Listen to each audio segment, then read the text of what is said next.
ഇനി പഠിക്കാനുള്ള ഒരു പ്രോഗ്രാമാണ് ഫിബൊനാച്ചി സീരീസ്. ഫിബൊനാച്ചി സീരീസ് എന്ന് പറഞ്ഞു കഴിഞ്ഞാൽ നമുക്ക് എന്താണെന്ന് വെച്ച് കഴിഞ്ഞാൽ കാണിച്ചു തരാം.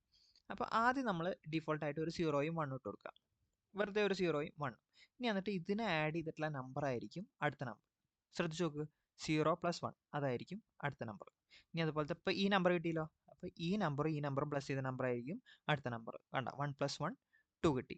അതുപോലെ തന്നെ ഈ നമ്പറും പ്ലസ് ചെയ്ത് കഴിഞ്ഞാൽ അടുത്ത നമ്പർ കിട്ടും. അപ്പോൾ നമ്മൾ ഇതെങ്ങനെയാണ് നമുക്ക് ചെയ്യുക? അപ്പോൾ ഫസ്റ്റ് നമ്മൾ ഇതിനെയും പ്ലസ് ചെയ്യണം, എന്നിട്ട് അടുത്ത നമ്പർ കണ്ടുപിടിക്കണം. ഇനി നമ്മൾ ഇതിനെയാണ് പ്ലസ് ചെയ്യേണ്ടത്. പിന്നെ ഈ വാല്യൂ ആവശ്യമില്ല. പിന്നെ ഈ രണ്ട് വാല്യൂ കൺസിഡർ ചെയ്തിട്ട് അടുത്ത നമ്പർ ഇട്ട് കഴിഞ്ഞാൽ പിന്നെ ഇവിടെ വേറെയുള്ള സാധനം ആവശ്യമില്ല. പിന്നെ ഈ രണ്ട് സാധനങ്ങൾ ആവശ്യം മതി അടുത്ത നമ്പർ കണ്ടുപിടിക്കാൻ വേണ്ടിയിട്ട്. അപ്പോൾ ആ കൺസെപ്റ്റ് മനസ്സിലാക്കിയാട്ടാ. ഇനി നമ്മൾ ഇത് ചെയ്യാൻ പോവാണ്. നോക്കിക്കോ. അപ്പോൾ ഞാൻ പറഞ്ഞിട്ടുണ്ടായിരുന്നു നമ്മളൊരു ലിമിറ്റ് മേടിക്കുക. ലിമിറ്റ് മേടിക്കുക എന്ന് പറയുമ്പോൾ എത്ര പേരുള്ള ഫിബൊനാച്ചിയാണ് പ്രിന്റ് ചെയ്യിപ്പിക്കുകയാണെങ്കിൽ അത് നമ്മൾ ലിമിറ്റ് മേടിച്ചു. ആ ലിമിറ്റ് മേടിച്ചു കഴിഞ്ഞാൽ നമ്മൾ ഫസ്റ്റ് പ്രിന്റ് ചെയ്യിപ്പിക്കുന്ന കാര്യം എന്താ? 0യും 1. അത് നമുക്ക് ഡീഫോൾട്ടായിട്ട് വേണ്ടതാണ്. കാരണം ഇവിടെ ഞാൻ പറഞ്ഞില്ലേ 0യും 1 ഡീഫോൾട്ടായിട്ട് വേണം, എന്നിട്ടാണ് നമുക്ക് അടുത്ത നമ്പേഴ്സ് കണ്ടുപിടിക്കാൻ പറ്റുള്ളൂ. അപ്പോൾ നമ്മൾ അതിനെ ഡയറക്റ്റ് ആയിട്ട് പ്രിന്റ് ചെയ്യിപ്പിച്ചു. ഇനി നമ്മൾ ഫോർ ലൂപ്പിൽ ഏതുവരെ ആ ലിമിറ്റ് എന്ന് പറയുമ്പോൾ എപ്പോഴും നമ്മൾ ആലോചിക്കുക ഫോർ ലൂപ്പ് അല്ലെങ്കിൽ വൈൽ ലൂപ്പ് ഉപയോഗിക്കുക. എന്നിട്ട് എത്ര വരെ വേണം? നമുക്ക് ആ നമ്പറിനോട് +1.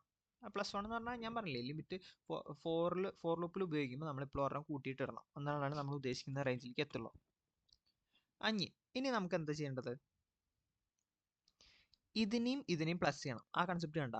ഇപ്പം n1ഉം n2ലാണ് ഉള്ളത്. അപ്പോൾ n1 n2നെയും പ്ലസ് ചെയ്തിട്ടുള്ള വാല്യൂ എവിടേക്ക് കിട്ടി? n3ലേക്ക് കിട്ടി. അപ്പോൾ ഇപ്പോൾ ഇതിന് രണ്ടും പ്ലസ് ചെയ്ത് വെച്ചാൽ എന്താ? 1 കിട്ടും. 1നെ നമ്മൾ എവിടെ ഇട്ടു? പ്രിന്റ് ചെയ്യിപ്പിച്ചു. n3യിൽ ഇട്ടു, എന്നിട്ട് അതിനെ പ്രിന്റ് ചെയ്യിപ്പിച്ചു. പ്രിന്റ് ചെയ്യിപ്പിച്ച് കഴിഞ്ഞു കഴിഞ്ഞാൽ പിന്നെ ഈ 0ന് ആവശ്യമില്ലല്ലോ. പിന്നെ നമ്മൾ n1 എന്തായിട്ടാണ് സെറ്റ് ചെയ്യേണ്ടത്? ഇതാണ് n1 വേണ്ടത്. പിന്നെ n2 എന്തായിരിക്കണം? ഇതായിരിക്കണം. എന്നിട്ട് ഇത് രണ്ടും പ്ലസ് ചെയ്യുമ്പോൾ അടുത്ത നമ്പർ കിട്ടും. കണ്ട. ഇനിയിപ്പോൾ n1 n2നും പിന്നെയും പ്ലസ് ചെയ്യുമ്പോൾ എന്താ കിട്ടുക? അടുത്ത 2 കിട്ടും. ഇനി നോക്ക്, ജസ്റ്റ് ഒന്ന് നോക്കി കഴിഞ്ഞാൽ മനസ്സിലാവും.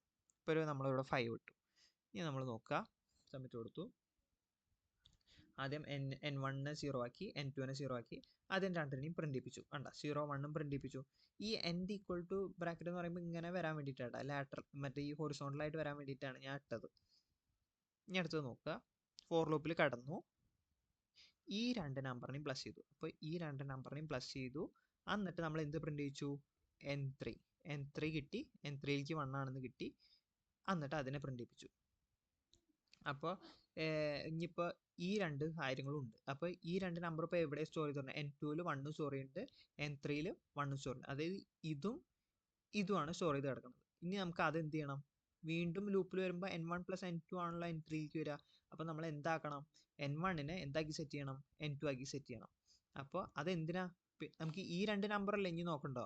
നമുക്ക് ഈ നമ്പർ ഇനി ആവശ്യമില്ലല്ലോ. അപ്പോൾ n1നെ എന്താക്കണം? n1നെ n2 ആക്കണം. n1 = n2. n1 = n2 എന്ന് പറയുമ്പോൾ എന്താ ഉണ്ടാവുക? കണ്ട 1 ആയതുണ്ട. ഈ വാല്യൂ n1 ആയി. എന്നിട്ട് ഈ വാല്യൂ എന്താവും? n2 ആവും. അപ്പോൾ ഈ വാല്യൂ ആക്സസ് ചെയ്യണമെങ്കിൽ നമുക്ക് എവിടെയുള്ളത്? n3ലാണ് ഉള്ളത്. അപ്പോൾ അത് നമ്മൾ ആക്സസ് ചെയ്തു. അപ്പോൾ നമുക്ക് എന്ത് കിട്ടി? ഇനി നമ്മൾ അടുത്ത ഫോർ ലൂപ്പിൽ കിടന്നു. അടുത്ത n3 കണ്ടുപിടിക്കാൻ പോവാണ്. n3 അതായത് ഇവിടെയുള്ള നമ്പർ കണ്ടുപിടിക്കാൻ പോവാണ്. അടുത്ത നെക്സ്റ്റ് 1 കഴിഞ്ഞിട്ടുള്ള നമ്പർ കണ്ടുപിടിച്ചു. 2 ആണെന്ന് കിട്ടി. അപ്പോൾ 2 പ്രിന്റ് ചെയ്തു. ഇനി നമുക്ക് അടുത്ത കാര്യം ചെയ്യാൻ എന്താ? n1ലുള്ള സാധനത്തിനെ തിരിച്ച് n2ലുള്ള സാധനത്തിന് തിരിച്ച് n1 ആക്കണം. n3ലുള്ള സാധനത്തിനെ n2 ആക്കണം. കണ്ട. ഇപ്പോൾ ഇതിനാക്കി. അപ്പോൾ ഈ 1 എന്തായി? n1 ആയി. ഇനി ഈ 2 n2 ആക്കണ്ടേ, എന്നാലേ പ്ലസ് ചെയ്ത് കഴിഞ്ഞാൽ അടുത്ത വാല്യൂ കിട്ടുള്ളൂ. അപ്പോൾ അത് അടുത്ത n2 ആക്കി പ്രിന്റ് ചെയ്യിപ്പിച്ചു. 3 കിട്ടി. ഇനി അതേപോലെ എല്ലാതും പ്രിന്റ് ചെയ്യിപ്പിക്കുക. 5 വരെ എത്തിയല്ലോ, കഴിഞ്ഞു. ഇപ്പോൾ ലൂപ്പിൻ്റെ പുറത്തേക്ക് വന്നു.